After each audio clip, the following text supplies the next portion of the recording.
আগারগাঁওয়ের এই milk coffee পুডিংটা এতটাই ভাইরাল হয়েছে যে আমি একবার বাসায় না ট্রাই করে আর পারলাম না। হ্যালো এভরিওয়ান, পাখির কিচেনে আপনাকে স্বাগতম। চলুন তাহলে রেসিপিটি শেয়ার করা যাক।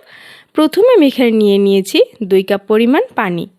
এখন আমি এখানে অ্যাড করে দিচ্ছি 1 চা চামচ পরিমাণ কফি। এ পর্যায়গুলোকে খুব ভালোভাবে নেড়েচেড়ে আমি এখানে অ্যাড করব হাফ কাপ পরিমাণ চিনি। চিনিটা আপনাদের নিজেদের স্বাদ অনুযায়ী দিবেন। আমি এখানে আরও অ্যাড করছি 1 চা চামচ পরিমাণ আগার আগার। এখন আমি এটাকে চুলায় 2 থেকে 3 মিনিট খুব ভালোভাবে হিট করে নিচ্ছি। এবার আমি একটা নর্মাল পাত্রে এটাকে ঢেলে নিচ্ছি।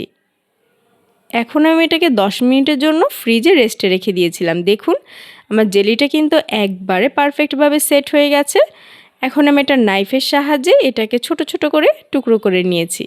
টুকরোগুলো কিন্তু দেখতে মাশাআল্লাহ খুব সুন্দর হয়েছে।